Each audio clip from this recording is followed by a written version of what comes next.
meeting to order at 7 o'clock. And this evening, this is our first meeting that our new superintendent, Brian Walmsley, is in attendance, and he would like to lead us in the Pledge of Allegiance. So if we could all please rise. I pledge allegiance to the flag of the United States of America and to the republic for which it stands, one nation, under God, indivisible, with liberty and justice for all. Thank you. Okay, Dan, if you would do the roll call, please. Andy? Here. Tracy? Here. Bridget? Here. Margaret? Here. I am here. Jeff and Rob are absent with notice. And Madam President, you have a quorum. Thank you. Next, approval of the agenda. So everyone knows we have an addition. You should have something in front of you that we will make item 11J, and that is math expressions workbooks. And that is something that Mr. Walmsley has added for this evening. And when we get to that item, he will explain to you the item and the reason for the addition at that time. So I am looking for a motion to approve the agenda as amended and presented. So moved. Support. It's been moved and supported. That was Andy. All those in favor? Aye. Opposed? Motion carries. Next is our True Blue moment. This is a portion of our meeting where we like to focus and showcase things that are happening within our district. And this evening, we are starting something new. Brian, coming here to Richmond, he and I have been talking and meeting with the board, and we are going to do something a little different each month. At each meeting, we are going to do a True Blue moment and focus on each one of our schools, something that is happening in each one of our schools, as well as something that is happening throughout our entire district. So we are starting that this evening. So Brian? Thank you. As we start the school year, one of the things that I'm very excited about is our commitment to improve student achievement in Richmond Community Schools. Tonight, each of our schools is going to highlight some of the successes and anticipation of successes that they're going to focus on this year in their school year. So to begin tonight, I've asked Mr. Benoit to talk about Lee Elementary School, as well as give you some highlights of some upcoming events. Mr. Benoit. Thank you, Mr. Walmsley. A couple of highlights for us to improve student achievement with regard to reading. We are really excited about our intervention program. The addition of our numbers in East Park, the intervention program, we highlight our small groups. We get all the title staff involved in that. We'll be doing some push in this year instead of all pull out. So in our tier 2 support, we'll be looking forward to some push in model. Tier 3 support will still include a pull out. Increase in the amount of technology in our intervention program. We're going from 50 students in East Park to 250 students, hopefully, in East Park. We're, in order to improve our bottom 30%, we're running some after-school programs. There'll be 3 of them total, including both math and reading after-school programs. We'll be highlighting our parental component this fall. 2 ways. One will be our math and literacy nights, including reading, which will be our leaders parent night, scheduled for October 1st. And the other program will be called I Love My Kids with Math, and that program will be coming up later in September. Again, we'll be benchmarking our students 3 times a year, fall, winter, and spring, with dibbles in reading, and we'll be doing NWEA in both. Progress monitoring will include the targeted bottom 30% using Journeys, Math Expressions, East Park, and Success Maker. Our open house, we're looking forward to that. Our teachers are very busy, as you saw this afternoon. We'll be implementing our new PBIS program. The new acronym is BLUE, and it stands for B, be respectful. L, live responsibly. U, use caution, and E, everyone belongs. And that will tie into the middle school web program, which is where everyone belongs. We're looking forward to that. One of the highlights for the open house is the teachers really, truly want to start working on that level of anxiety. Let's reduce that level of anxiety. Let's get the children in there, get them used to the surroundings. They begin that very important building of responsibilities for the students and the positive relationships they can already get going with the students and the parents. And that's, they'll also send out a folder with each family so that they can get to know the child more. There's things in there the parent can include to get to know the child more, how they can get involved in the classroom, and the websites, and any other pertinent information parents can provide. Thank you. Next, the middle school principal. Mr. Bartels, excuse me. Thank you. We at RMS are extremely excited about the bond projects that are getting performed. Some of the classrooms, I shouldn't say some of the classrooms, all the classrooms in due time are going to be state-of-the-art, especially our science labs. They are must-see, and we're looking forward to invite the public to see those shortly. We had web orientation today, which is for our 8th grade web leaders that mentor our 5th grade students. The first day of school, the first full day on that half day, our 5th graders spent time with our web leaders, getting them acclimated to the building and starting to bring their nerves and their excitement or anxiety down a little bit. We're excited for the 7-hour day, obviously, that we decided to go to last year as a staff to offer more choice and electives and opportunities for our students. Part of that is building in our advisory period with 1 day a week, and then our advisory period will allow us to take care of some of our school-wide initiatives without taking it out of our content area time during our core time. And it's 30 minutes a week, and that's where we're going to work on our PBIS program, our article of the week, our peer editing, and our retakes. So students shouldn't have to wait after school for a parent's ride. Transportation is not going to be an issue for retakes at RMS, because we're going to build it in 1 day a week at the end of the school day during that advisory time. We're going to start with the NWEA testing. We're excited to have that. We tested in the winter and spring.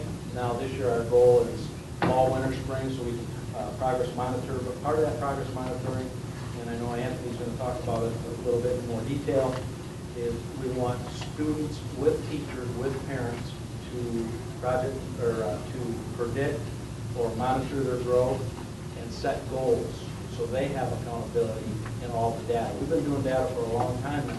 Now we have to teach our students how to use it.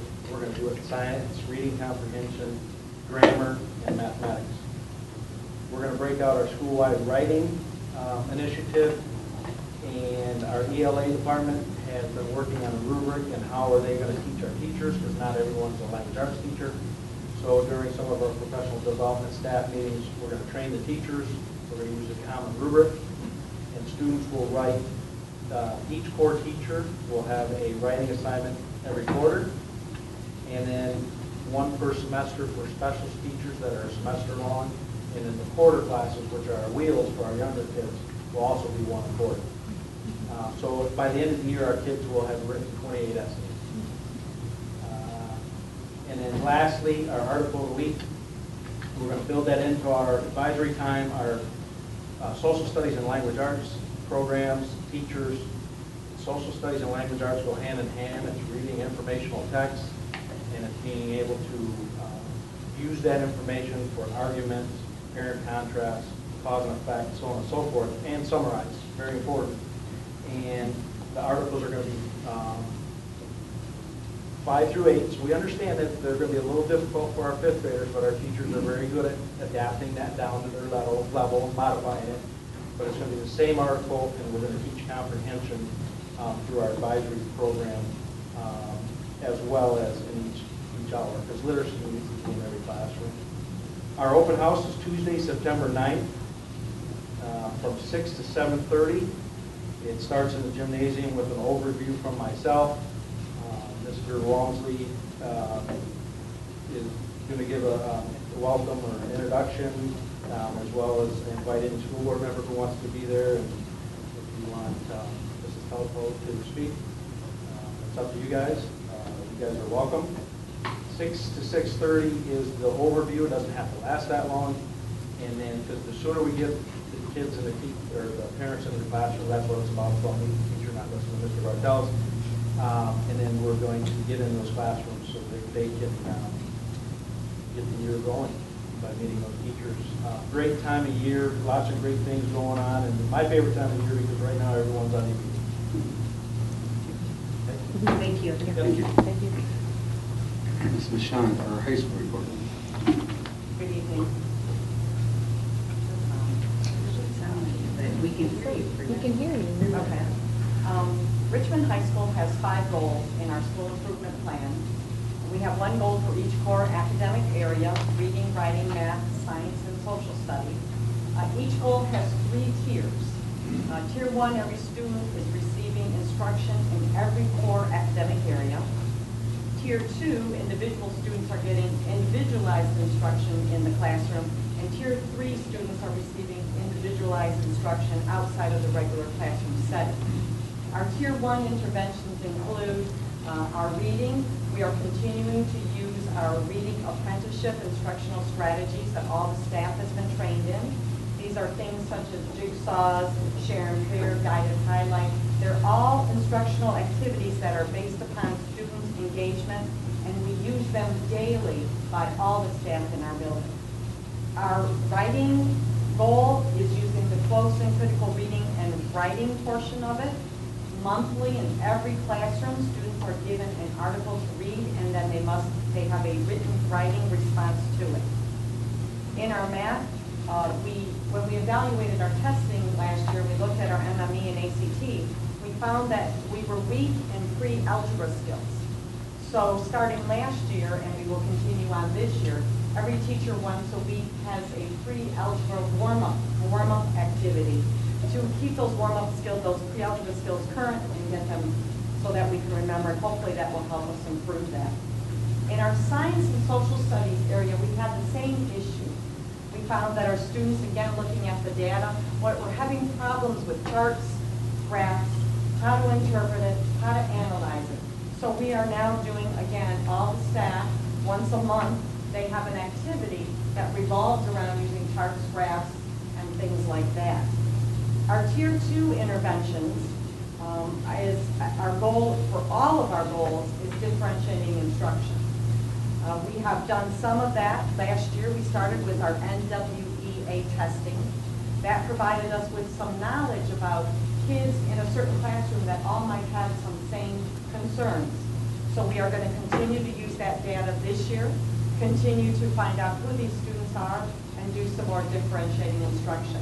Our faculty PD for this Wednesday and Thursday is, again, more differentiating instruction so that our staff can get better at it. In our Tier 3, we are continuing our corrective reading program, and which is our English class.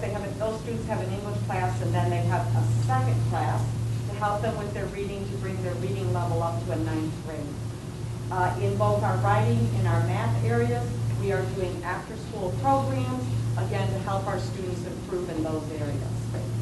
And that's our school improvement. As far as opening, we do not have an open house at the high school to start, but we do have freshman orientation. It was today. We had 108 show up out of 143 students participate in our program today. They did things such as a scavenger hunt to find their classrooms, their lockers, the cafeteria, things like that. They also had talk from faculty members that were here about our technology, the Power School, the Blackboard, because that's what we use a lot here at the high school. Social skills, we try to stress to them that we are no longer the middle school or the elementary school, and it's time to grow up and act accordingly. And we also stress the academics. It was really interesting because we started the morning off with how this matters what we do now, and then Mr. Walmsley came and spoke at the afternoon session and said the same thing, and it led right into my piece as I was finishing up with them. So we all hit on the same thing, that what they do now is very, very important, and that it depends, that gives their direction on where they're going in the next 4 years. We did provide them lunch, and we did have a parent meeting afterwards where there was questions and answers. The only other activity that we do have scheduled is next week, all of our classes individually, the 11th graders, 10th graders, 9th graders, 12th graders, will be meeting with Mr. Bordeaux, and he will discuss with them all the changes in the handbook, anything they need to know, any questions and answers, so that we kind of start off on the right page. We too at the high school are excited. There's a lot of great things going on with the bond, and we're just looking forward to getting everything put back in place so that we can start rolling. Thank you. Thank you. Thank you. And to address at the district level, Mr. Berkmeyer, our curriculum director and technology integration. Good evening. We have several key initiatives that we have at the district level to help support individual schools' improvement plans and students learning across the whole district. The first are going to focus on some teacher trainings.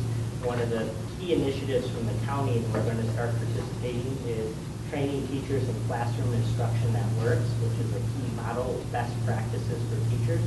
We've decided to take a 3-year approach, so about a third of our teachers will be trained in that model this year, a third next year, and then at the end of the 3 years, all of our teachers will have received training in classroom instruction that works.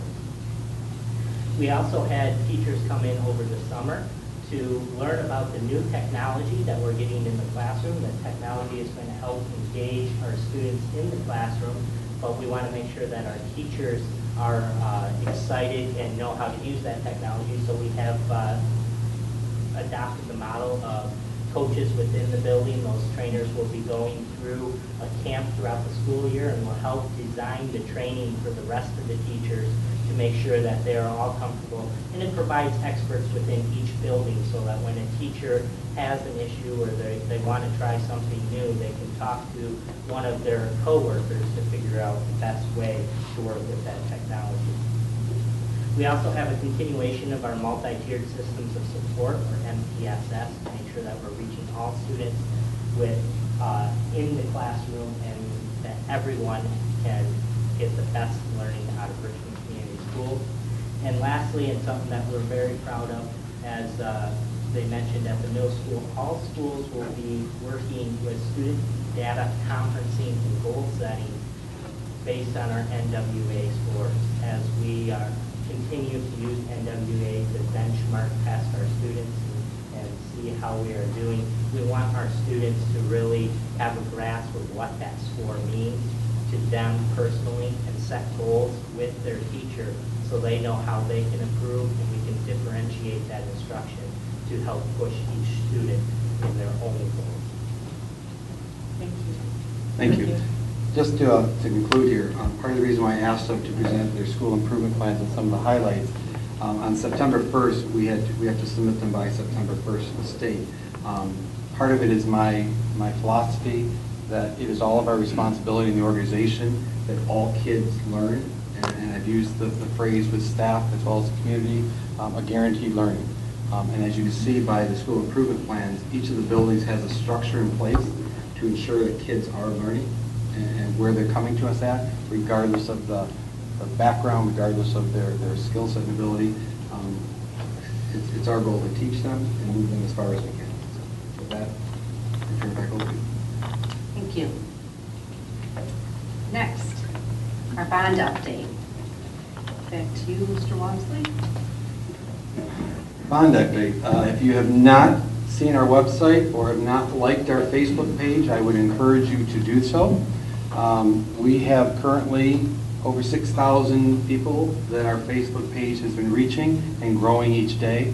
As you're going to see, Richmond Community Schools is filled with wonderful programs for kids, and kids are learning in Richmond Community Schools, and that's what we're going to be using this vehicle to communicate to our public, as well as the other students that are not necessarily in Richmond, but may opt to choose for Richmond Community Schools.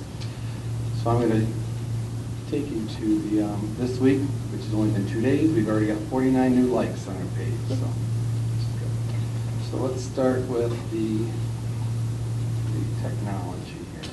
We're going to go down to the elementary level. We have over $50,000 worth of new playground equipment that has been installed. Today they're finishing the safety mulch on the playground.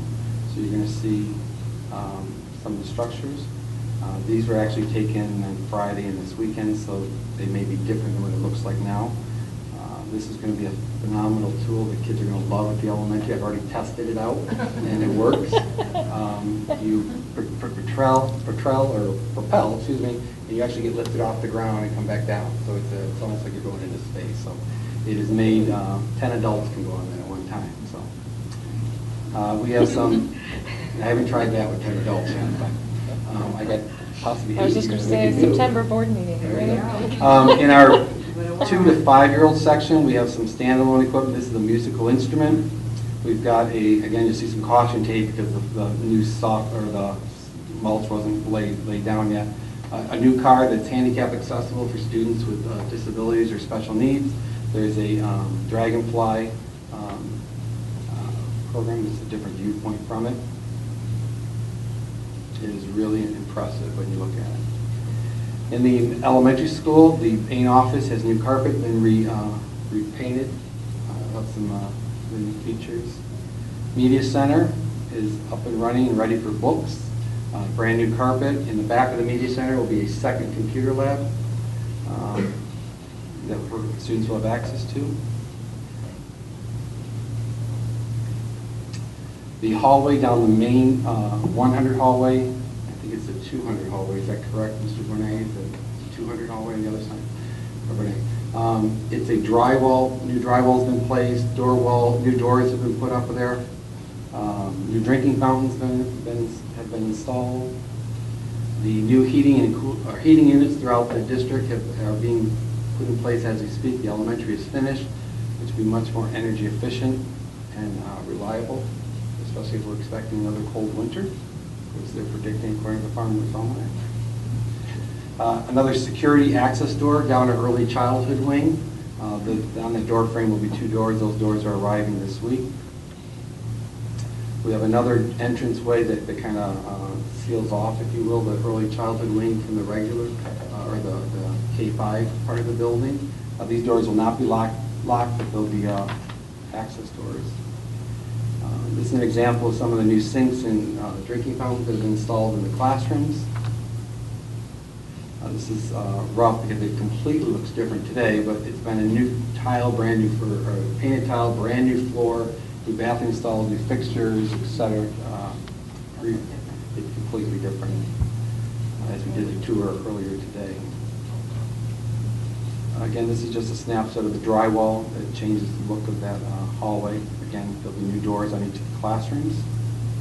When we go to the middle school, you'll see a complete renovation of the outside facade as well as a brand new roof, which is greatly appreciated and will have long-lasting, it's a long-lasting investment for the district. You'll see right here on the edge, all the old columns, and there's a closer picture, have been replaced. There's a new entranceway to the administrative board offices. Again, where the old columns are right here, those will be brick like they are in the front of the building. You'll see again some of the facades and changes. They're finishing up the roof. That should be completed relatively soon. Again, this is the finished column product. They still have to acid wash the columns, but it will blend in with the other parts of the building. The landscapers have been busy edging and trimming part of we haven't been focusing our energy on that with all the construction this summer, so we're cleaning up our grounds. These are some of the middle school halls. I have to thank all the staffs at all 3 buildings, from the custodial staff, just staying ahead of the dust or trying to stay ahead of the dust, mopping and waxing floors. In our gymnasium, you'll see new backboards and motorized backboards that will raise and lower. Brand new bleacher system, and if I'm correct me, Anthony, we have the 2nd school in the United States to have this patented design of a bleacher system. So it is the latest and greatest.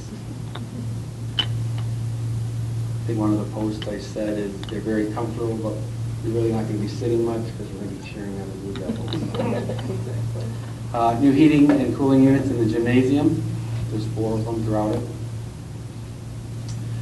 In one of the pictures that's posted on the website, this area here is all tore up where they had to install the new plumbing for the science fixtures. The floor is all put back together and waxed. These are our new science rooms. They have increased in size, pretty much 2 classrooms now into 1 large one. Brand new cabinetries, tables, the ceiling tiles will be popped in this week.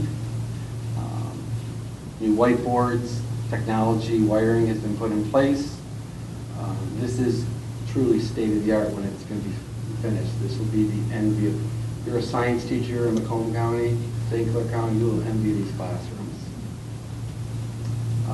Again, that's another class, it's the 2nd classroom. In one of the pictures they show this area tore up. We were able to piece the tile together to match the colors, so we didn't have to replace the entire floor, being cost effective. These are some of the classrooms that have new whiteboards that are being installed, and again, these walls will be painted to where the old stuff was at. New wiring, it's a simple shop, but all the classrooms are wired and ready to go for the new technology that will be put in place based on the board's action tonight. Cafeteria has been painted on the lower half. It's ready to go. And we just need to set the tables up and we're ready to serve. When we look at our athletic complex, the track was in much needed need of repair. In fact, many of our tournaments couldn't be held there because of the condition of the track. The final surfacing of the track will begin next week, and we expect, barring any rain delays, it to be ready for our first home football game, which is I think September 5th. In one of the pictures that's online, you'll see trenches here. We replaced a new drainage system, much needed because as it rained, water sat on the track and it became unusable and was ruining it. With all the rain that we've had in the past couple of weeks, especially that Monday night and Tuesday night rainstorm we had about 2 weeks ago, no water sat on that track. It drained off completely. So that was a true test of the system, and it worked. You'll see new fencing going in, or has gone in, along the perimeter of the track. And there's another picture of it. Long jump area has been fixed and replaced. It's got grass and hydro seed has been placed down. You'll see new entrance gates for security and keeping vehicles off the surface. You'll see new light poles going around to illuminate the campus.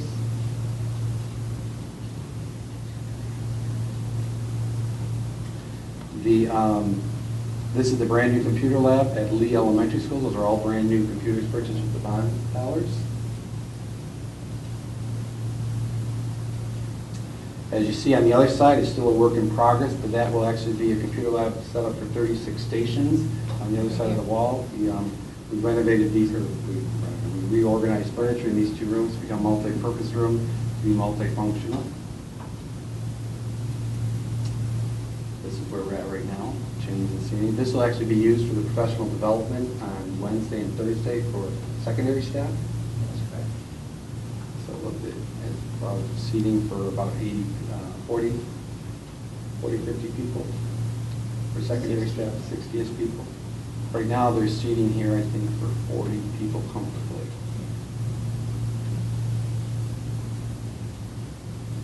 The high schools have new windows.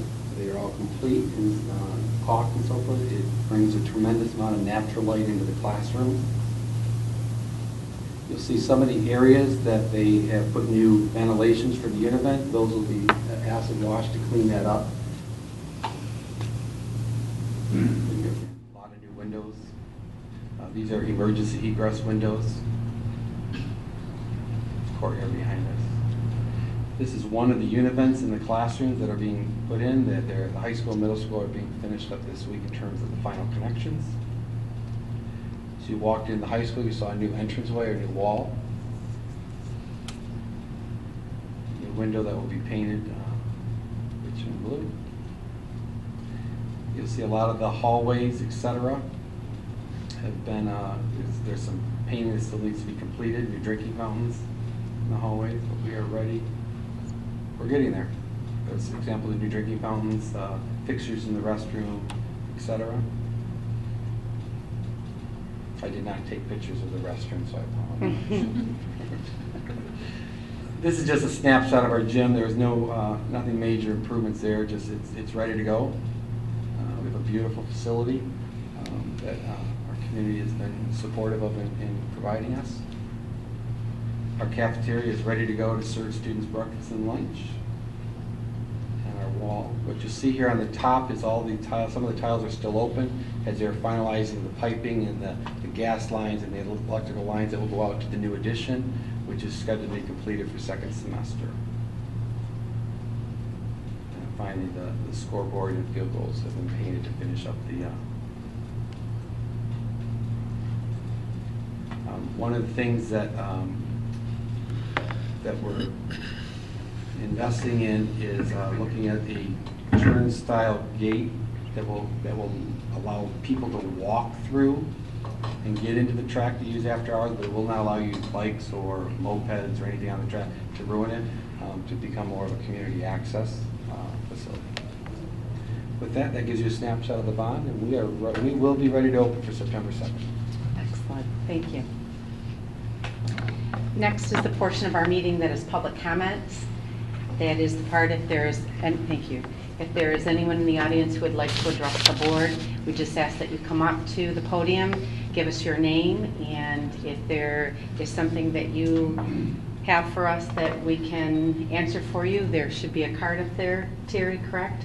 You can leave your name and number, and we would get back with you after the meeting. Is there anyone that would like to address the board? No? Okay, we will move on. Items of interest from members of the board. Anyone? It was just good news to walk through those buildings. We walked through the buildings before our meeting, and you know, there's so many ways and so many people to say thank you to for all the goodness that our students will get to see on their first day here, and our staff, and what that will do. It's just exciting to think about. So thanks for appreciating or being with the dust, those of you that are having to deal with that still. I hope you have patience with that, because I know how stressful it might be right now. But good news. It's all good news. Absolutely. I just would like to say welcome and thanks to Brian. Not an easy task to come on to be a superintendent with the bond issues and everything else going on. So he's hit the ground running. We got great communication going back and forth from Brian. We know what's going on every week, and thanks, Brian. You're welcome. Yep. Anyone else? Okay. Next, committee reports. Budget and finance. I understand Bridget's going to give the report tonight. Yep, we met Monday, August 18th. We did the overview of bills. Everything was approved. We went over last year, remember how we were talking about the best practice incentives update, and we were seeing how many of the criteria that we were, what we made, and the outcome that Brian reported to us that we are, Brian, correct me if I'm wrong, it was 7 out of, can you give me that? 7 out of the 9 best practices. We safely have 6 of them. The 7th one, to get the 7th one, I feel confident that if we get everybody in the room together, which I know we will, that we can achieve that, because this year's budget is built on the basis of receiving best practice funds. Okay. We also did authorization for an account and treasury management services. We just PNC Bank we moved to. We looked over some amendments to student account budgets. We went over the tax tribunal refund, and Brian will have to elaborate that because it was... In essence, it's confusing, yeah. The county is collecting taxes, and they're going to bill us where they used to run through the ISD.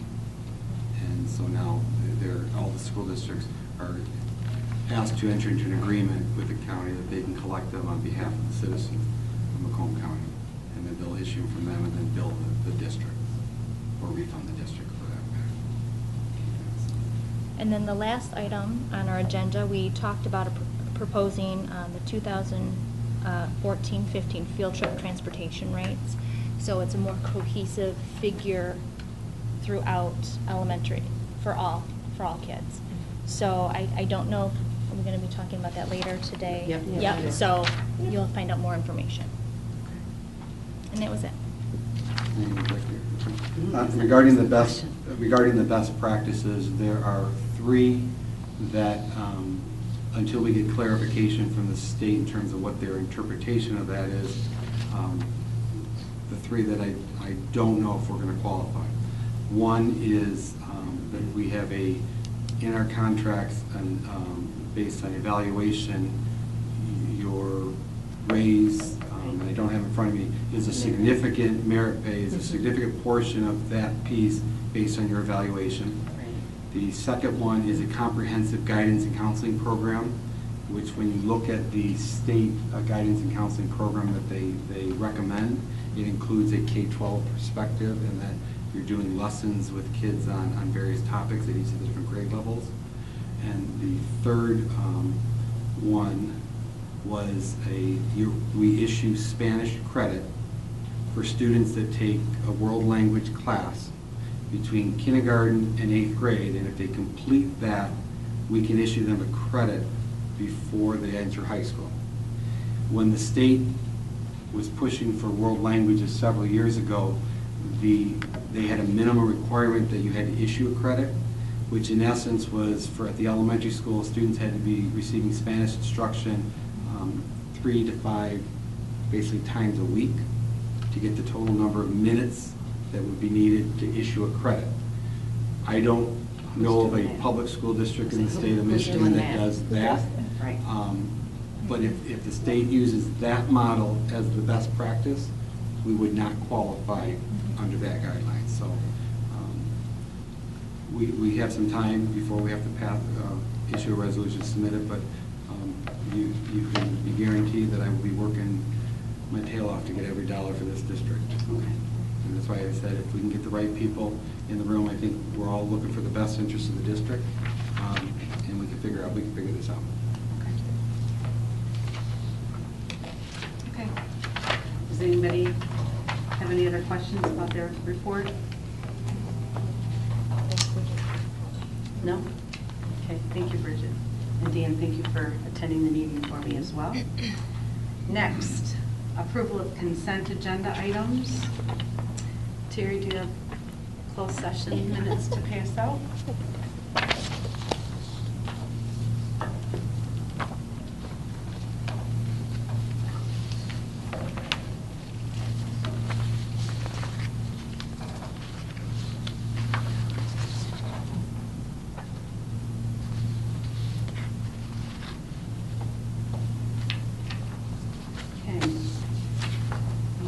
Would be in order to approve the consent agenda items as presented.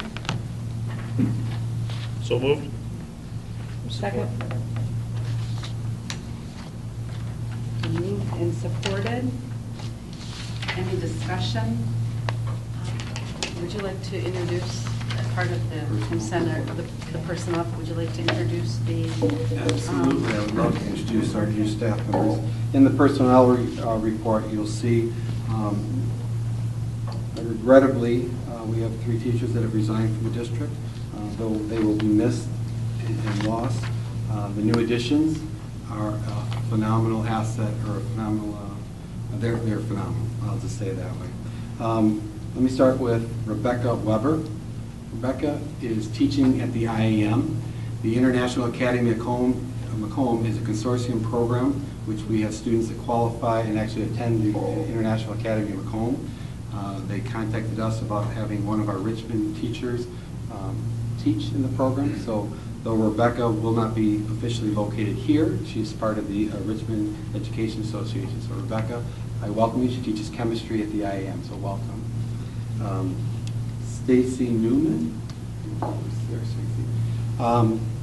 Stacy Newman will be teaching vocal music at our secondary program, so she'll teach middle school and high school. and I'm drawing a blank on the name, the instrumental teacher. Molly, thank you, Molly. Until I see faces and I haven't met all the staff, I'm still struggling. But, That's all right, we know, we'll talk. that's it. We got you. Molly will be focused on the instrumental, and Stacy will be focusing on the vocal music. And as I talked to you as the board about strategically, we need to invest in a K-12 program and long-term to build that program. Stacy comes to us from Warren Woods, a wealth of experience with vocal music. She's an outstanding teacher. She's going to be a great asset to the program. Welcome. Natalie Strassoni. Did I butcher your last name? Yep. Natalie will be our new art teacher. Yes, he butchered your name, is that what you said, or No, yes? no, he Oh, because he said, did got I it butcher your right. name? You said, Oh, yes. no. Okay, I just make sure. Natalie will be our new art teacher. Students at the elementary level will have art instruction once a week for the entire school year. Natalie's portfolio of what she's done with students and what she's going to be doing with our students is impressive. Our goal is to connect Natalie with our secondary art program to create a world-class art program for Richmond Community Schools. Thank you, Natalie, and We're welcome. really excited, Natalie, to have art at the elementary. Welcome. Yay. Yay, yay. We have our GSRP, our Great Start Readiness Program aide, Erica Pfeiffer, who will be joining us, and she actually is going to be joining the Great Start Readiness teacher who you've already previously approved, but she wasn't able to be at the meeting, Patricia Hillikus. So the two of them will create a great team for our all-day Great Start Readiness Program, which is brand new to Richmond Community Schools this year. Excellent. Welcome. Welcome to Welcome, Richmond. everyone. Thank you. Good to have all of you here. Welcome. Very excited. Thank you. Okay, we've had a motion and a second. All those in favor? Aye? Aye. Aye. Opposed? Motion carries. Okay, return your closed session minutes. Passing that down. Thank you. Okay, next, our administrative items. Approval of Macomb County Tax Tribunal refund agreement. Thank you. In your board backup, there is the details about what the county treasurer was asking us to do regarding his office overseeing the calculations and issuing refund checks for taxpayers whose taxable value has been reduced. Previously, it was done by a variety, but they'll handle it, and then we'll bill the district or districts in the county that information. So I respectfully ask that the board approve the Macomb County Tax Tribunal refund agreement as presented in the back. Okay, there's a sample resolution. A motion to accept the recommendation of the superintendent and approve the Macomb County Tax Tribunal refund agreement between Richmond Community Schools and the County of Macomb as presented in the documentation provided. Second. It's been moved and supported. Any discussion? How come ISD isn't doing it anymore? Vicki, do you know why the ISD is not doing it anymore? The ISD, actually, we issued the refund. Okay. The county would send us the tax tribunal, and we would issue the refund. So each municipality that a person was taxed in would each send a refund to the taxpayer. This consolidates, the county issues the refund and then bills us for it. So it just goes, it is a just very- flows. It is a very smooth and much. Get it, okay. Okay. Different. Got it, okay. We're like, Good. okay. Okay, good. Okay. Anyone else? Okay. It's been moved and supported. All those in favor, aye? Aye. Opposed? Motion carries. Next, approval of 14-15 food service breakfast and lunch prices. Thank you. In the backup, as well as in a previous communication to the board, there's a formula that we have to use that establishes the free and reduced lunch rate based on the number of meals that we serve. It's a calculation we have to do. And based on that calculation of how many students are paying full price for how many meals are serving, et cetera, there's multiple variables. We're required to raise the nutrition food services prices. The recommendation that is before you is to raise the elementary breakfast program or prices to $1.75, middle school and high school to $2, for adult prices for breakfast $2.45. For the lunch, the elementary would be $2.50, middle school $2.75, high school $3. And in a previous communication to the board, I had quoted, I think it was $3.50 for the adult lunch. As we checked the backup and got greater clarification, that actually has to be $3.80 for the adult prices for lunch, which is in the backup. So with that, I'm asking the board to approve the lunches. The information has been communicated to parents with the stipulation or asterisk that pending board approval. Okay. There's a sample resolution. I motion to accept the recommendation of the superintendent and approve the 2014-15 food service breakfast and lunch prices as presented in the documentation provided. Support. Okay, it's been moved and supported. Any discussion or questions? Yeah, Brian, have we got any feedback since you sent out the newsletter? Any pushback on this specific topic yet? I have not gotten any calls. I actually got my phone back this morning. I didn't get any calls related to it. Our plan is once the board, if pending your vote tonight, we'll begin the campaign to educate parents again and encourage them to put money on student lunch accounts, et cetera. But I have not gotten any calls. Okay, so we sent a letter that said, these are going to be the prices pending board approval. So then, what are we going to say that says the board? The board took action. We phrase it on a positive to encourage parents to, as you're getting prepared for school, remember lunches, the new 14-15 lunch prices are as followed. We'll use Facebook, we'll use the website as a mechanism, et cetera. And do I remember, was there some kind of discussion that if this price would be this way for a little bit, we wouldn't have to raise again for something like that? That's our expectation. What do I remember? For next year, the price would stay for 2 years. For a 2-year. Yes. Okay. And did we say that in our letter to the parents, that if we're raising? We didn't. Part of the reason is you have to look at the formula each year. And if for some reason our lunch counts change dramatically and we have less people buying or more people on the free, it may result, we don't anticipate it based on previous years in the lunch counts. So. Okay. Anybody else? Okay, it's been moved and supported. All those in favor, aye. Aye. Aye. Opposed? Motion carries.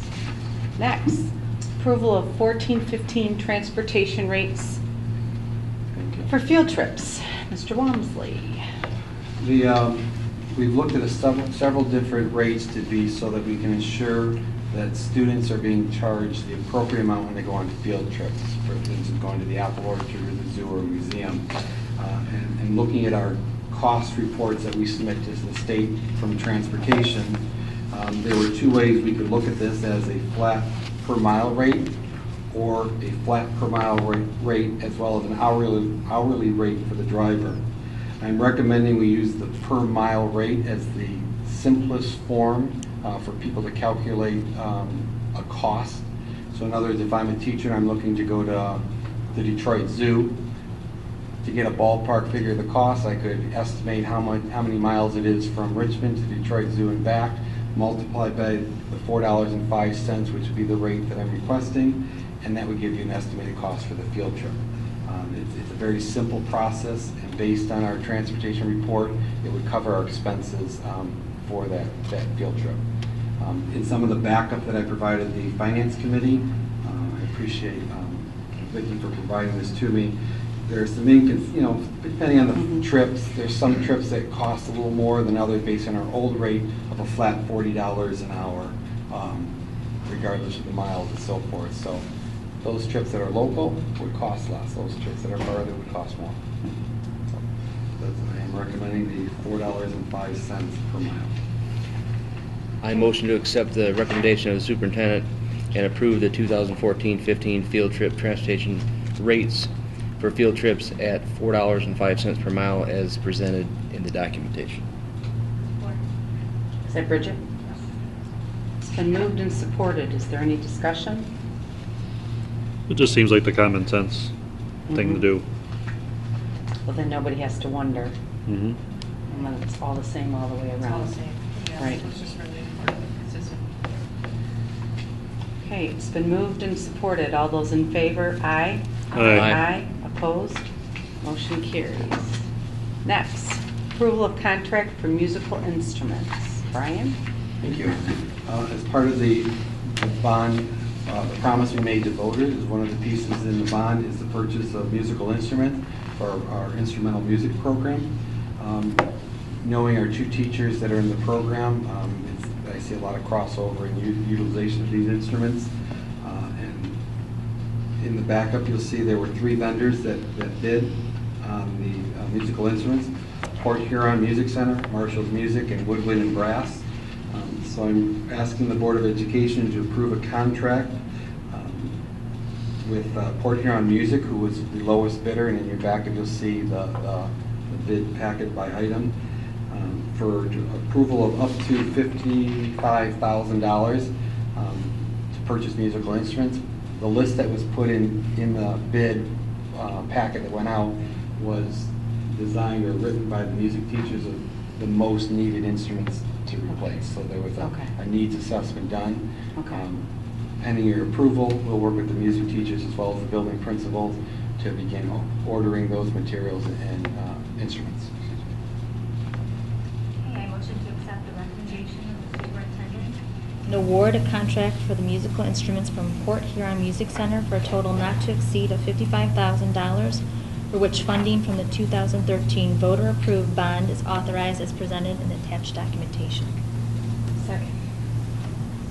Okay, it has been moved and supported. Any discussion? I just see there's some really good marching band equipment on that list, so that's very good news. That's what it looks like. And some concert instruments too, but it's just a good list. So that's good news. Do we have any idea, or was there any thought, how long it would take for the instruments to come in? You know, what's the idea?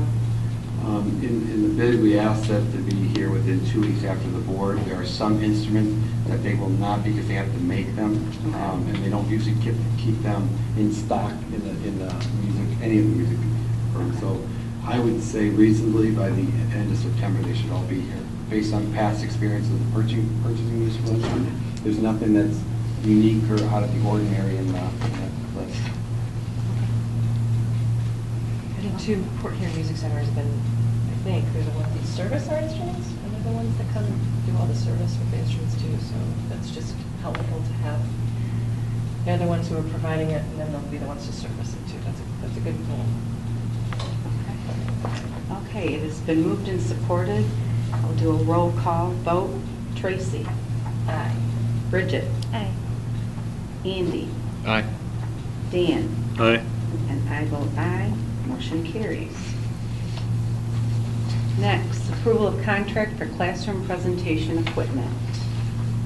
Thank you.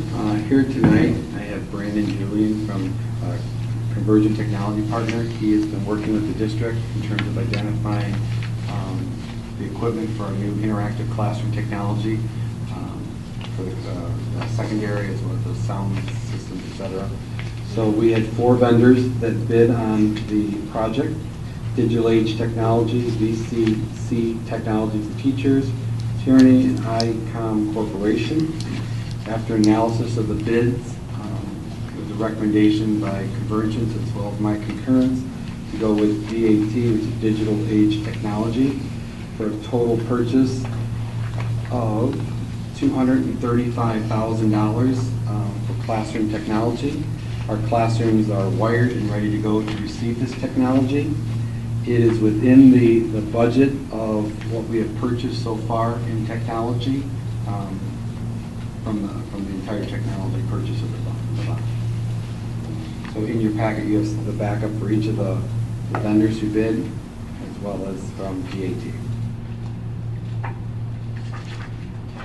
I motion to accept the recommendation of the superintendent and award a contract for classroom technology presentation equipment from digital age technologies for a total not to exceed $235,000, for which funding from the 2013 voter-approved bond is authorized as presented. Support. Excuse me, it has been moved and supported. Any discussion? I could just say this technology is going to revolutionize the classroom in terms of where we want to go as a district.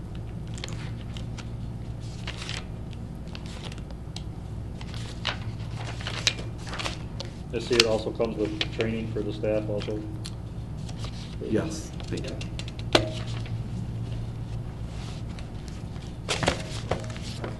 Okay. It has been moved and supported. We'll do a roll call vote. Andy.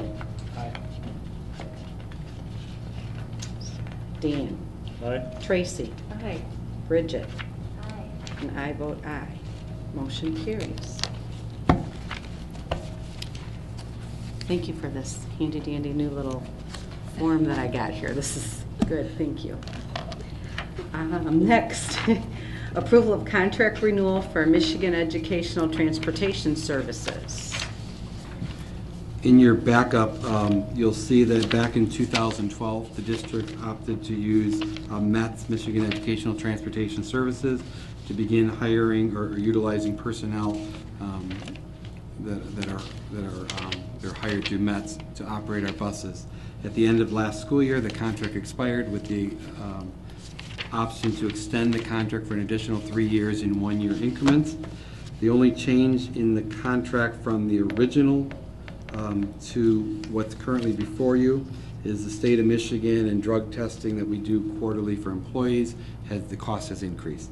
It went from $7 to $8 for a state of Michigan registration and license renewal, and the drug testing employees went from $10.50 per employee to $12. So that's a change over the original contract. So I'm recommending that we extend the contract for 1 more year with METS, Michigan Educational Transportation Services.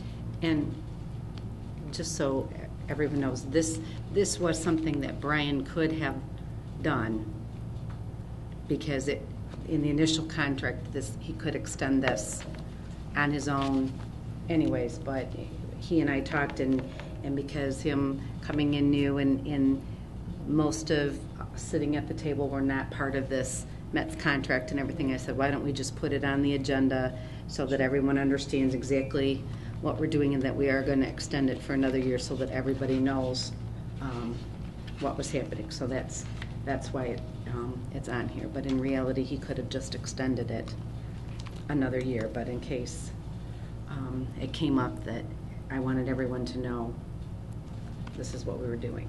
I motion to accept the recommendation of the superintendent and renew the contract with Michigan Educational Transportation Services for the 2014-15 school year as presented in the attached documentation. Support. It has been moved and supported. Any discussion? And these are newer hires that are met.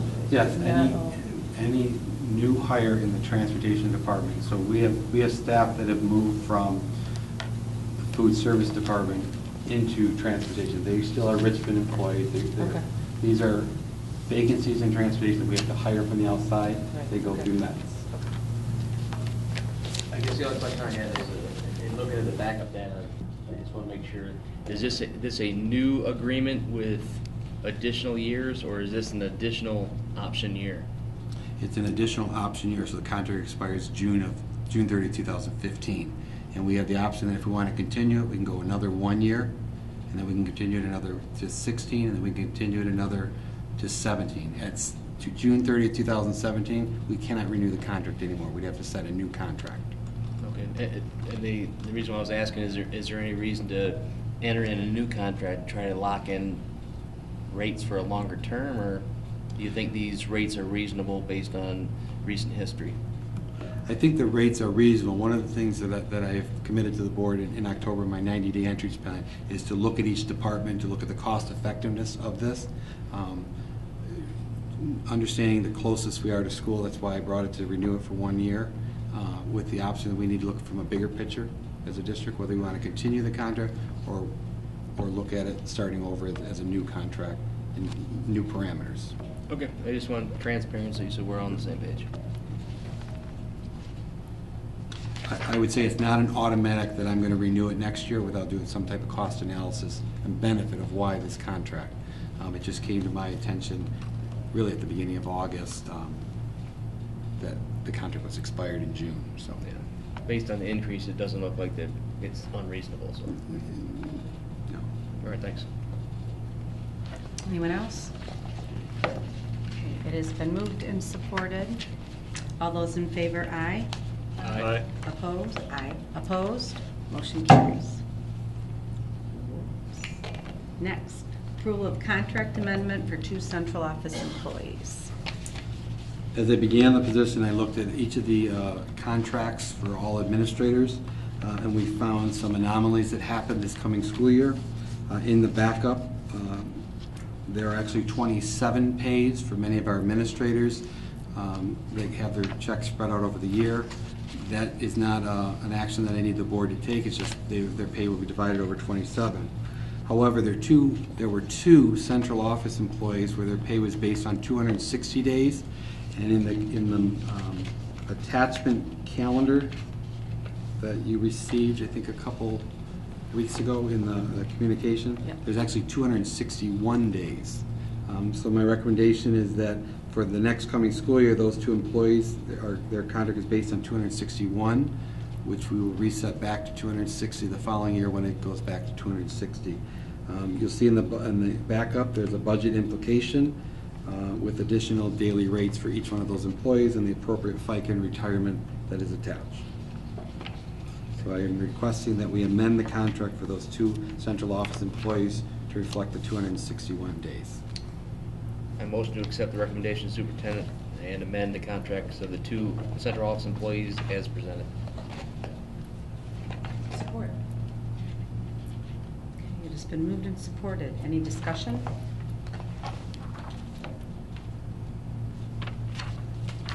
Hearing none? It's a calendar. Hearing none, I'll do a roll call. Andy? Aye. Tracy? Aye. Dan? Aye. Bridget? And I vote aye. Motion carries.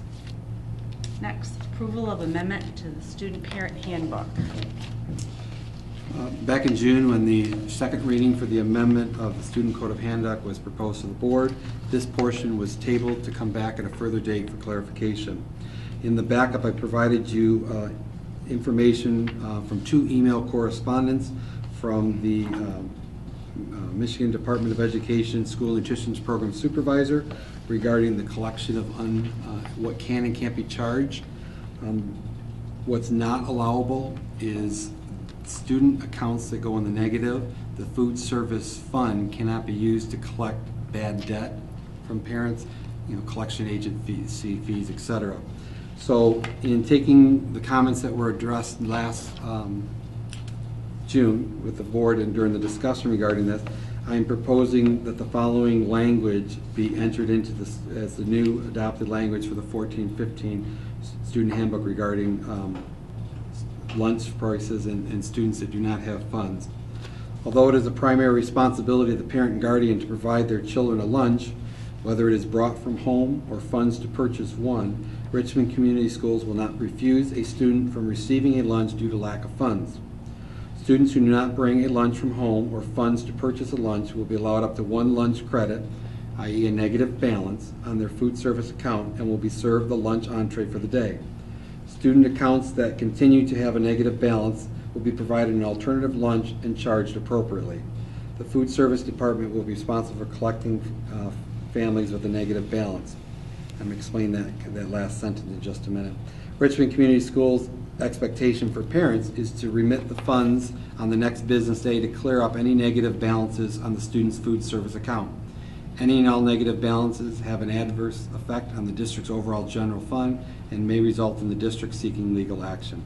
I paused on that last sentence because the guidelines for the State of Michigan Food and Nutrition said that we cannot use food service resources, personnel funds, to collect debt. So our initial response in that is we're going to start with the letter that we have sent to parents in the past saying you have a negative balance.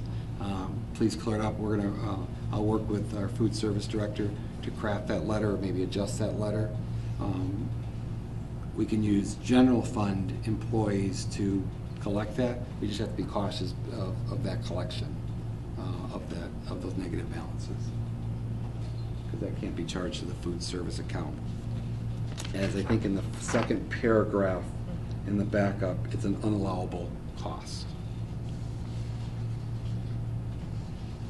But I know the concern, or at least I heard the concern from the board, was that we did not want students hungry. We did not want to turn students away or not receiving food at no fault of theirs. It is a risk to the district that if students do not, if parents do not remit funds to clear up the negative balances, that would have to come out of general fund to subsidize. There's a lot of options we can look at, partnering with maybe some businesses to sponsor, you know, in essence a fund, maybe contact the Education Foundation to help us. There's options out there. I have been canvassing the streets, meeting the business partners. They're all willing to help us. This would be some that many, I think, the local restaurants would be willing to help us with. So.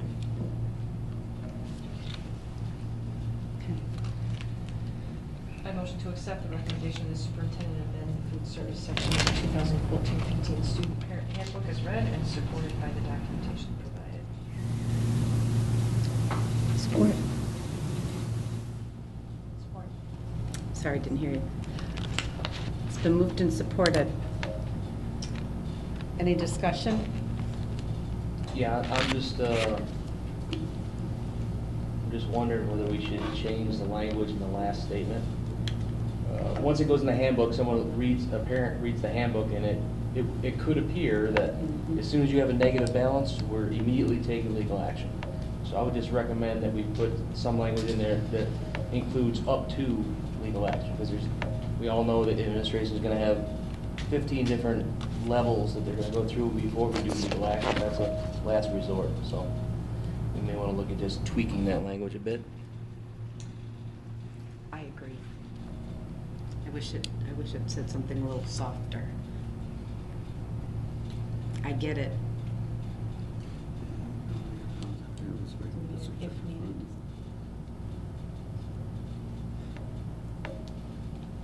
You want to put at the last end where it reads, any and all negative balances will have an adverse effect on the district's overall general fund and may result in the district seeking legal action if a mutual agreement cannot be reached or if needed.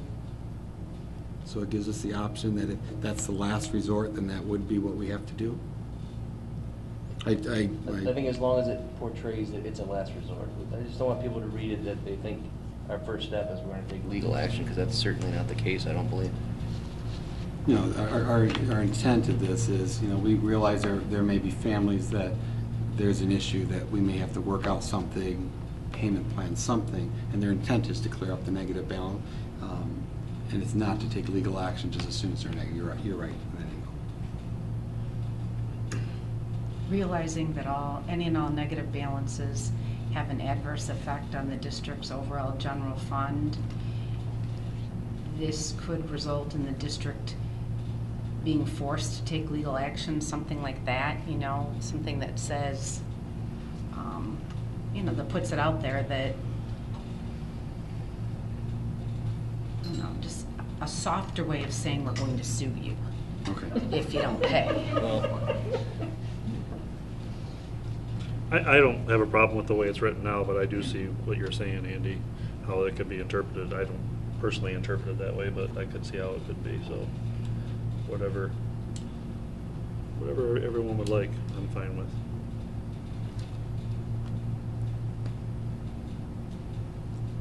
Yeah, I mean, I guess it's on, you know, if needed, or, you know, do you want to be held to as a last resort? And is that the process that's going to actually be in place, or, you know, I mean, if you put that language. How about in, if we say that, excuse me. Yeah, no, that's fine. It may result in the district seeking legal action as a last resort, period. I like that better. If I remember from our last discussion on it, there wasn't a whole lot of families in that situation to begin with, right? I Yes. can't remember the quote, but I did provide you in the Yes, newsletter. you did, And yes. I don't remember the number off the top of my head, but It was a very small number. Based on what. But just so the public doesn't think that. Yeah, we're not talking, It's a huge we're not issue. talking hundreds of Right. $1,000s, Right. but we want to be able to set that, we want to help families, we want to make sure kids are fed, and it's no fault of theirs that they do not have That's funds. And then we're going to feed them, because we know the importance of a nourished student is a learning student. Correct. And so. And an we're embarrassed gonna- student is not what And we don't want students to feel intimidated or embarrassed, so, and I think the staff here doesn't want that either, so. Right.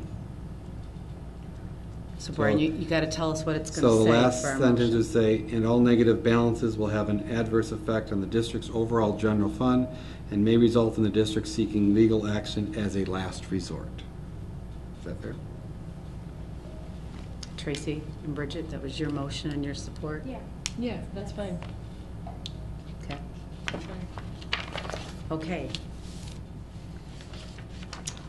With that changed, it's been moved and supported. Any other discussion? Hearing none. All those in favor, aye. Aye. Aye. Opposed? Motion carries. Thank you for your. Thank you for, yes, very much. Thank you. It was definitely a team effort putting that together and understanding. We like the that intent. a lot. Next, approval of contract with eSpark Learning. Okay, I'm going to begin it, and then I'm going to turn it over, looks like Anthony. In the Title I plan for Lee Elementary School, which is a targeted assisted school, it calls for the continuation of eSpark's purchase of additional eSpark license. This program was utilized last year and will continue to be utilized next year, as well as additional license. So Anthony, I'll turn it over to you to kind of give a. Last year, we brought to you as a proposal to pilot the eSpark learning system. I think, Mr. Roker, at that time you asked if this is the best bang for our buck to make sure that our students are working. And while we knew eSpark was a very effective program, after doing the pilot, we now have some student data that we can back it up right here in Richmond schools. So within our pilot last year of 100 students, out of those 100 students, they were working on 30 different Common Core standards. So that gives you, in grades 1 through 4, the differentiation that needed to take place in order to reach all of those students and get them back up to grade level or continue moving them along. Within that, there is a pre-test and a post-test. The average pre-test score was 61%. After the use of eSpark learning system, our students were averaging 91%, so a 31% increase on those areas that were targeted, set goals by teachers because they knew they were weaknesses for those students. They are now achieving at 91% within those individual goals. The really cool and powerful data that goes with this, though, is not just the fact that they're doing well in those targeted areas. eSpark ties into our NWA testing. Within that, there's national percentile distributions. When we score in a percentile distribution, that's where you intend to stay. So wherever that student scores, they expect that every student will grow at the same rate across the United States. So your percentile shouldn't change. Using eSpark, we actually saw a shift in our percentile. So we have less students scoring at the low end and more scoring at the high end, so that we saw a great increase in the learning that our students were using. So with that, we'd like to propose to move from our current 100 license that we piloted to 250 students to expand our title program and continue the use of the eSpark learning system for 250 students.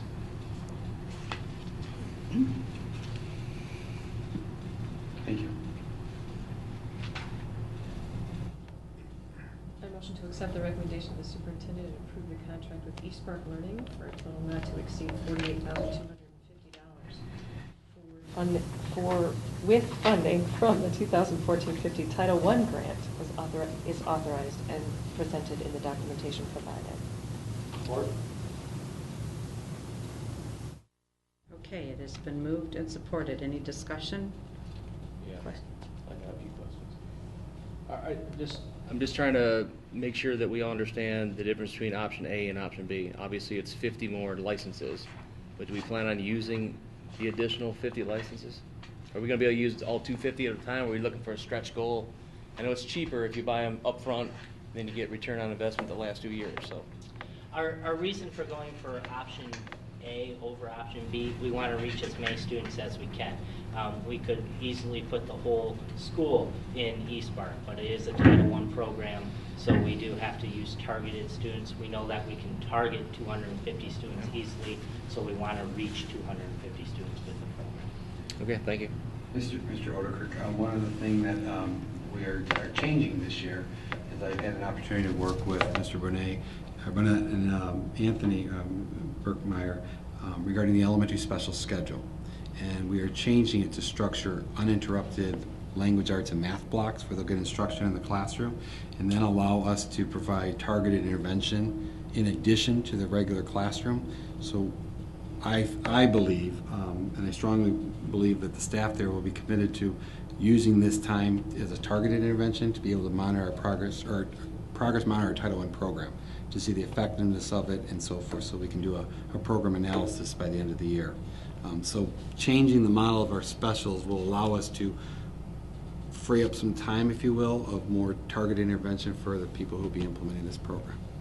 This will also be part, as the state is now requiring, they have always required that you do a full evaluation of your title programs. They're rolling that out to include a state evaluation tool that you have to use. We are going to use eSpark as our evaluation, so we are going to have the full data that the state wants as well on top of that, so we will be able to make an even more informed decision as we move forward. So this was the item that the kids came up and showed each board member last year, correct? They showed you Dreambox. Dreambox, What okay. we saw with Dreambox was not nearly as effective as what we were seeing with this, so we'd like to move over to have more students on eSpark. Okay, thanks. Anyone else? Thank you. Okay, it's been moved and supported, and I will do a roll call. Tracy? Aye. Dan? Aye. Andy? Aye. Bridget? Aye. And I vote aye. Motion carries. Next, item J, math expressions workbooks.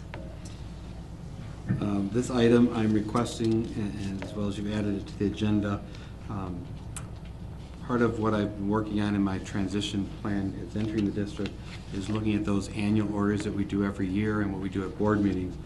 The workbooks that are utilized in our Harcourt Math, or excuse me, Houghton Mifflin Harcourt Math program were not ordered at the end of last year, and so I'm requesting that this be placed on the board agenda so that we can order them. These are not items that need to be here on day one. I mean, there's a lot of other things that the staff does to build that community in the classroom and et cetera. But the turnaround time for the company is relatively short to receive them. The money there is a line item in a workbook account that has been approved by the board back in June when you approved the budget. The dollar amount that I'm asking for is actually less than what's in the line item for workbooks.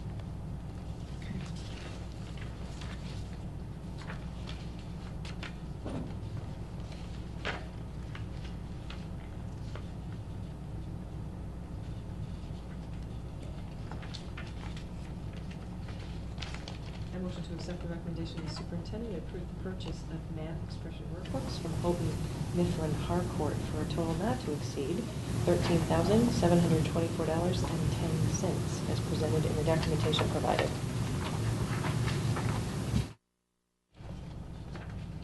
Support. Okay, it's been moved and supported. Any discussion? What was the reason for them not being ordered last year? Did we was it because we were copying? Like using copy paper? Why haven't they been ordered? I'm going to defer to you since They are used during directed instruction.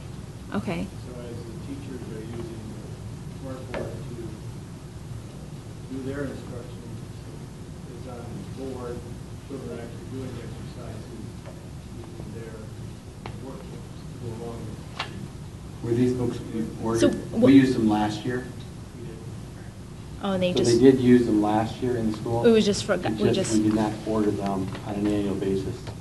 it was just kind of like a pilot to see if we, No, it You- was a pilot. or, because we do our orders like the end of the year for the upcoming year. I'm just wondering, was it just an oversight then? For future, once Yeah. the night the board approves the budget for the 15-16 school Okay. year, the other items would be your annual orders that will be, and for the future. That's the way I operate, so that once the board approves the budget, then we have the line items for all the annuals that we normally would every year. This would be one of them, should we choose to.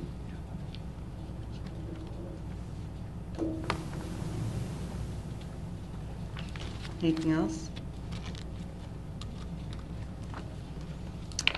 Okay, I'm going to do a roll call. Tracy? Aye. Andy? Aye. Bridget? Dan? Aye. I vote aye. Motion carries. Okay, next, our next public comments. Again, is there anyone who would like to address the board? Okay. Our next item is... Can I say something before that? I would love it. On your desk in front of you are two books. One is called Change is Good, You Go First. It's some inspirational quotes. As the other is Who Cares? Improving Public Schools Through the Relationship and Customer Service. On Wednesday, I will have the opportunity to speak to the entire district as a whole and talk to the staff regarding their role they play in guaranteeing all students learn in Richmond Community Schools. And for many of our staff, typically support staff such as transportation, office staff, etc., they are, if you will, the first line of defense, if you will, for students. They're the first ones that students come into contact with, and they play a vital role in the attitude that students walk in the door with. So part of the Who Cares will be working with them to welcome the students like they normally do, but to be more cognizant of the efforts that they have. And some of the things that you will see unfold within the next couple months within the district, as well as over time, will be a lot of changes, good changes, and it will be cooperative changes, working collaborative with the stakeholders here. But with any change, there's some resistance, and people want to see it first. So I'm encouraging all staff to get on board. We're going to do some great things for Richmond Community Schools. So I just wanted to give you those books for your pleasure, and then as well as the administrative team has them too. Thank you. Excellent, thank you.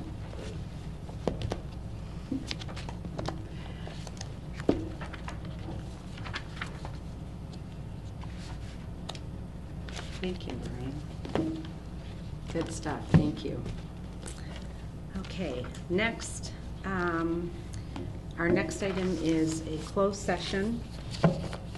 And so I am looking for a motion to go into closed session for confidential attorney-client letter. So moved. Thank you. Second. Okay, it has been moved and supported. Any discussion? Hearing none. All those in favor, aye. Aye. Opposed, motion carries. And we, Relocate to the conference room. Deb, we can use your conference room? Okay, thank you. And we will be coming back after it in open session to make a decision.